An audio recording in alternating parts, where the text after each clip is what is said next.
Magandang araw sa iyo. Salamat sa pag-share mo nitong mga material.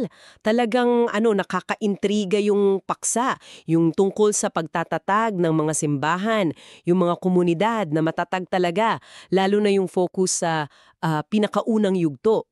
Oo, napaka-critical nga nung simula. Tama. At itong mga hawak nating material, galing nga sa akda na gumagamit ng image ng the young plant, yung batang tanim, 'di ba? Yun nga. At saka yung konsepto ng covenant community. Oo, yung komunidad na pinagbuklod ng tipan. So, ang misyon natin ngayon, himayin natin ito, kunin natin yung pinakamahalaga, yung praktikal na kaalaman para sa'yo. Mahalaga to lalo na kung involved ka na o nagbabalak pa lang. O kahit curious lang, kung paano ba talaga nagsisimula at tumatagal ang mga ganitong grupo. Oo. May isang tanong dito sa material na medyo mapanghamon. Dito tayo magsimula siguro. Sige, ano yun? Paano daw kung yung kapalaran ng isang simbahan, kung lalago ba o hindi, hindi naman napagpapasyahan years later? Kundi. Kundi doon mismo sa simula, yung tinatawag nilang sapling moment. Yung pagiging punla pa lang. Oo, Mukhang napaka-critical nga, delikado. totoo yan. At binibigyang diin nga sa ating mga binasa na itong young plant or sapling stage, Yun na nga. yan daw ang pinakamapagpasya sa lahat. May kwento pa mga doon, di ba? Oo, yung sa cafe. Yung maliit na grupo. Yon, nagsisimula pa lang, medyo awkward pa raw lahat, pati pagkanta. Oo, pero nandoon yung paniniwala. Tama. At dito raw sa mga unang desisyon at kilos nila, nakasalalay kung tutuloy ba sila sa paglago, sa pagdami. O baka doon na lang, malalanta agad. Ganun pala. So ang tanong, bakit daw ganun ka-critical ang simula? Ano yung nasa likod nun? Magandang tanong yan. Kasi ayon sa material, may tatlong pangunahing dahilan. Kumbaga, tatlong prinsipyo kung bakit yung mga unang araw, unang linggo, unang buwan, talagang humuhubog sa future. Okay. Ano yung una? Yung una, tinatawag na path dependence. Yung ideya na yung mga naunang hakbang, parang naglalatag ng landas yan eh. Landas na mahirap ng baguhin? Oo, parang reels ng tren. Kung saan mo tinuro sa simula, malaki ang chance na doon na ang direksyon.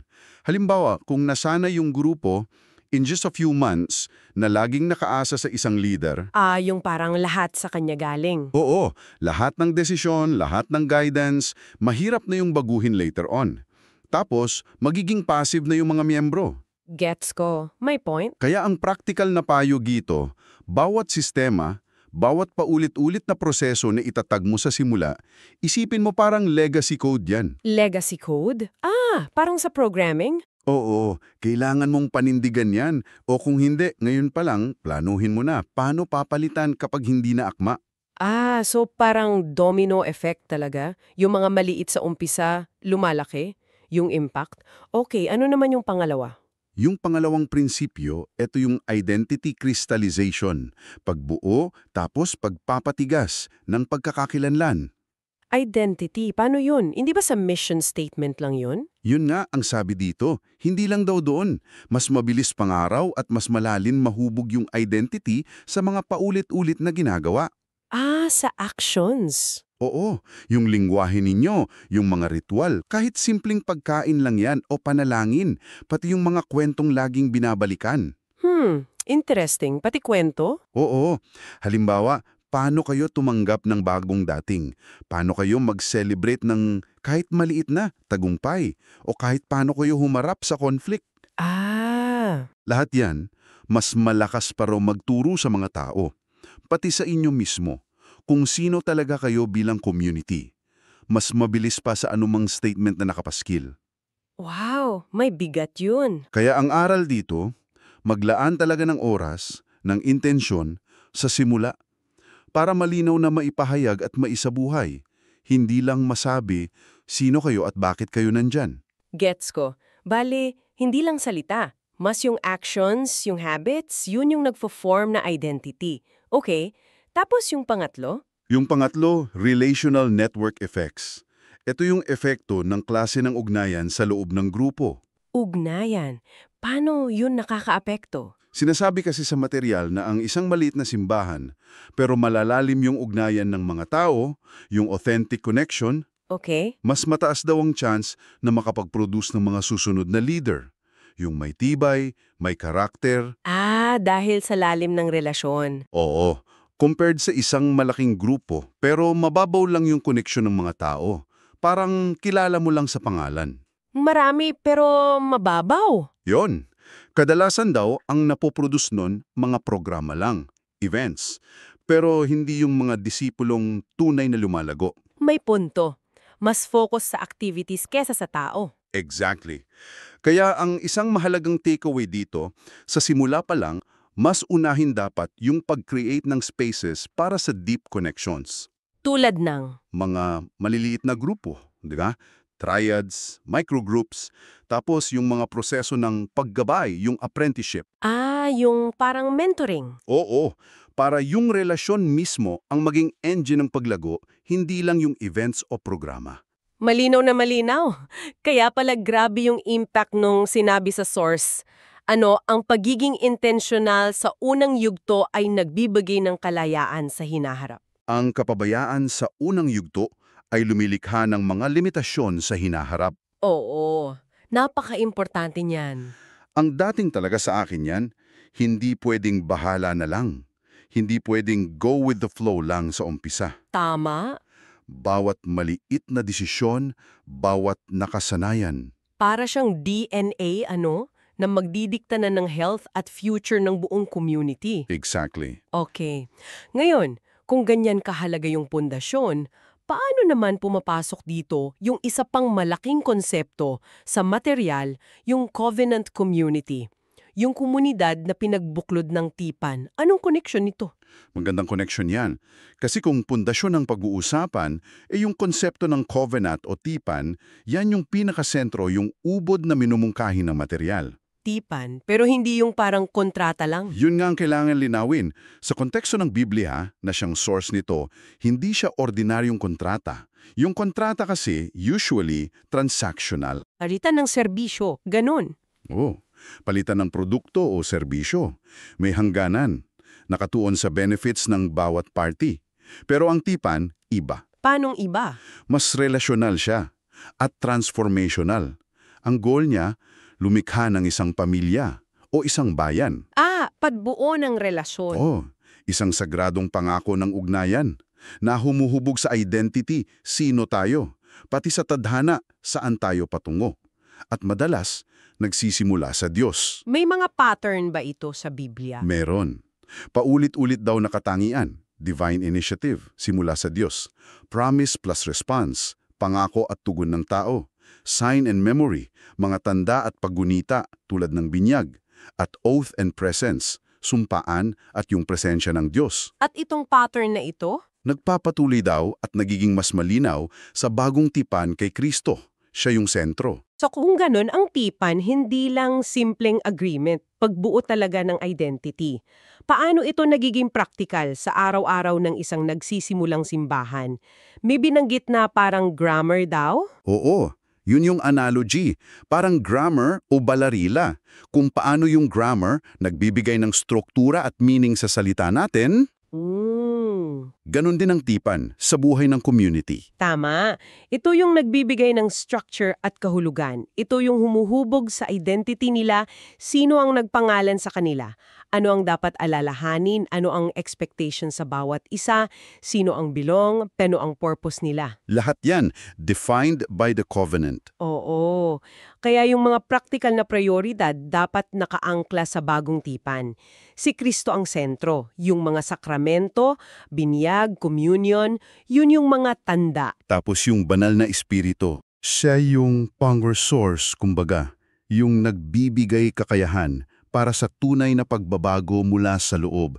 Kaya balik tayo dun sa kahalagahan ng mga ritual.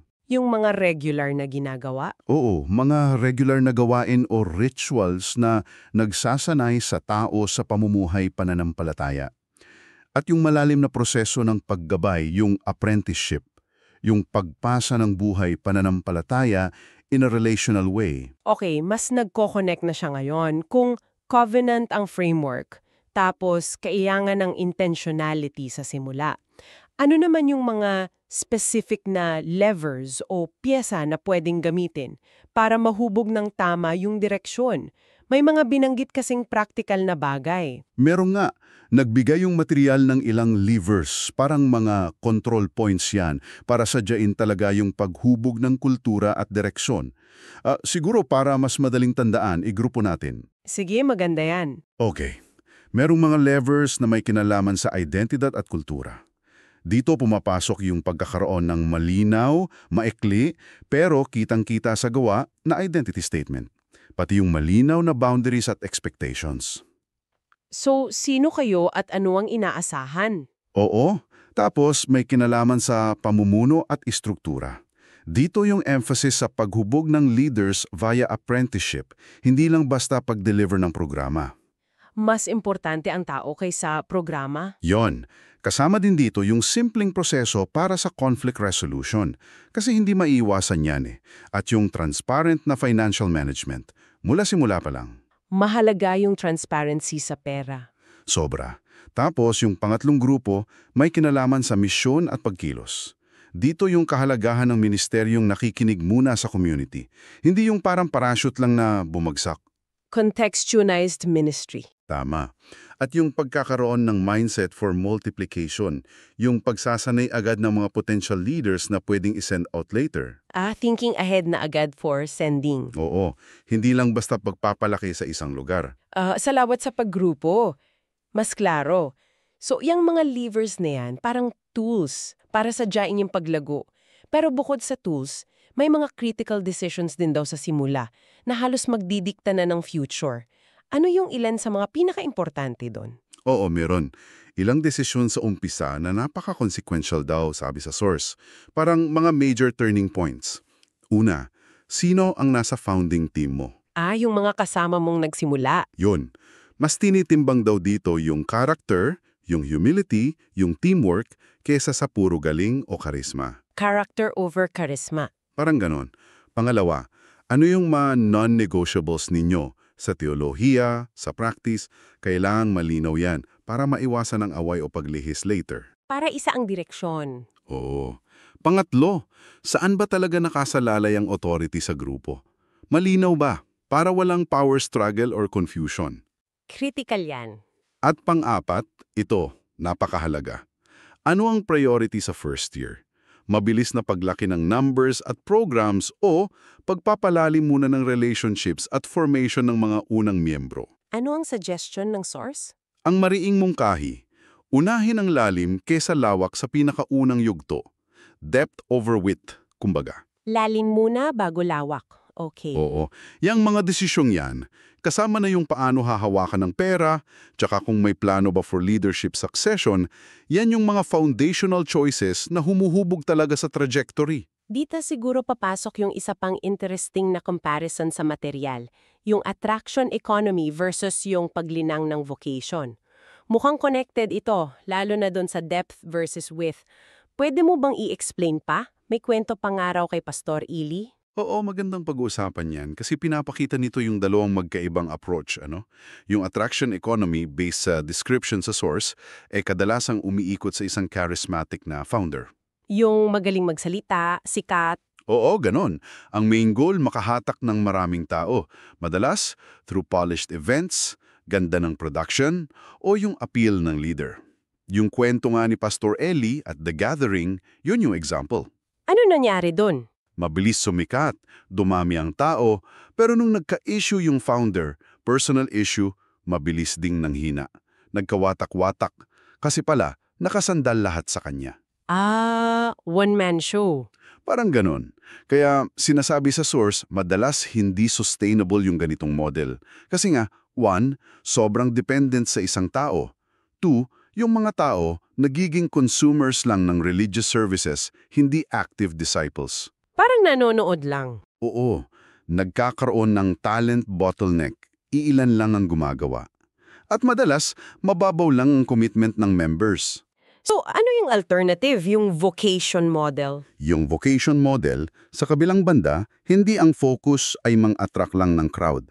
Ang focus, hubugin yung character at tawagin yung mga tao sa isang specific na vocation o mission bilang isang covenant community. Paghubog ng disipulo ang sentro. Oo, pagpapalalim. May ilang elemento ito. Malinaw na one-sentence identity, sino kami? Anong mission namin? Malinaw na covenant commitments, mga pangako sa isa't isa, pathways of apprenticeship, malinaw na paraan para lumago at maipasa ang kaalaman. Distributed leadership, hindi lang iisa ang bida. Ritual anchors, regular na gawain na nagpapatibay ng identity. Depth metrics, pagsukat sa lalim, hindi lang sa dami. At calling communications, paraan ng komunikasyon na tumatawag sa mas malalim na commitment. So mas sa pagbuo ng tao kaysa pagbuo ng audience. Yun ang puso nun. Napakahalaga nung binanggit mong one-sentence identity. Sabi nga, hindi lang slogan, buod ng vokasyon nila. Yung example na binigay, kami ay mga kapitbahay na hinubog ng kasulatan na nagsasagawa ng hospitality upang magdala ng pag-asa sa lugar. Oo, klaro agad. Sino sila? Ano ang value nila? Anong ginagawa nila? Nagbibigay ng focus. Talagang nagbibigay ng direksyon. Okay, isa pang malaking usapin, pagsukat ng success o health.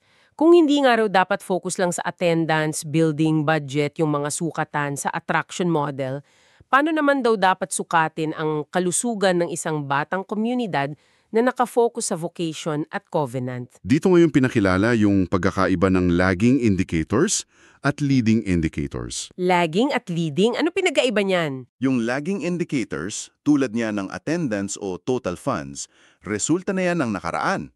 Sinasabi nila, what happened?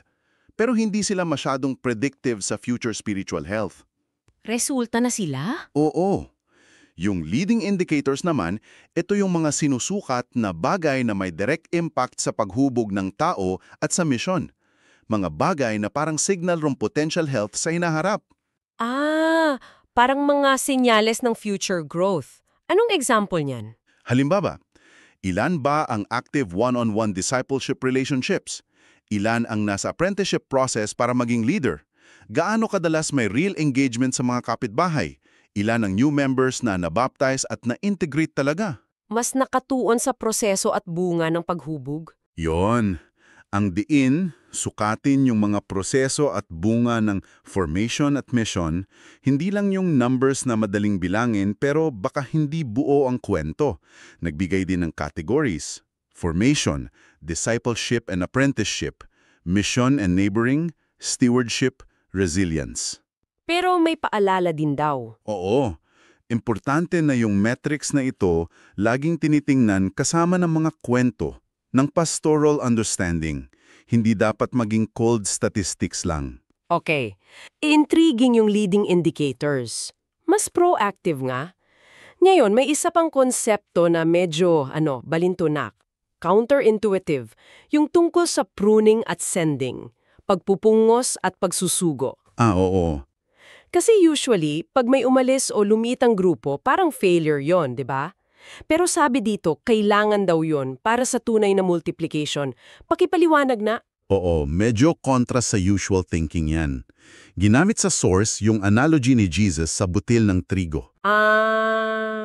Yung kailangan mamatay para mamunga. Yun nga.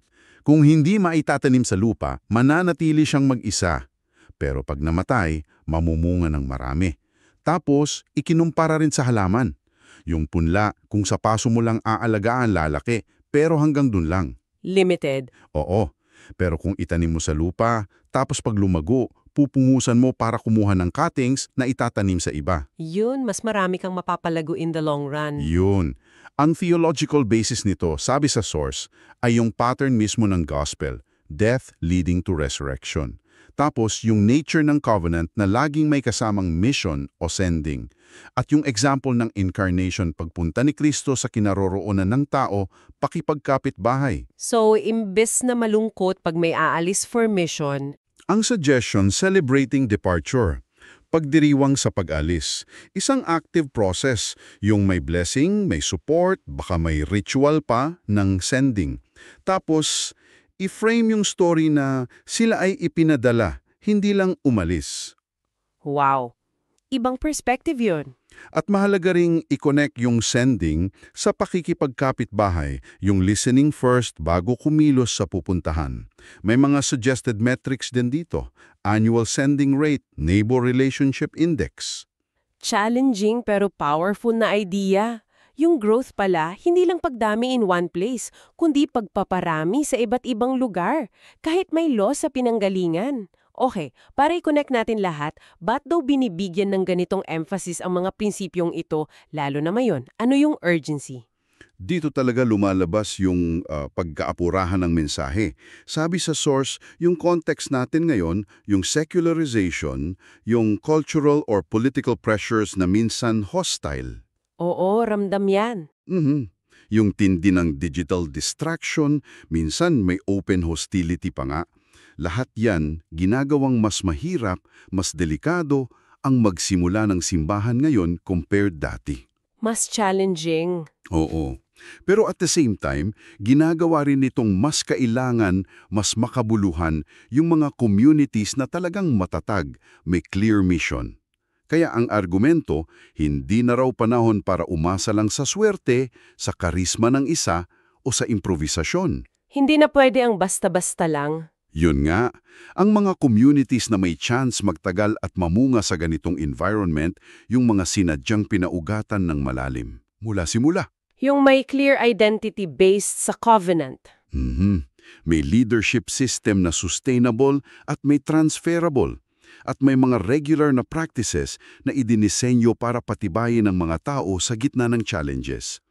Dito nagtatagpo yung need for both conviction, paniniwala, and competence, kakayahan. Hindi sapat ang good intentions, kailangan din ng wisdom at skill sa pagpapatupad. Exactly.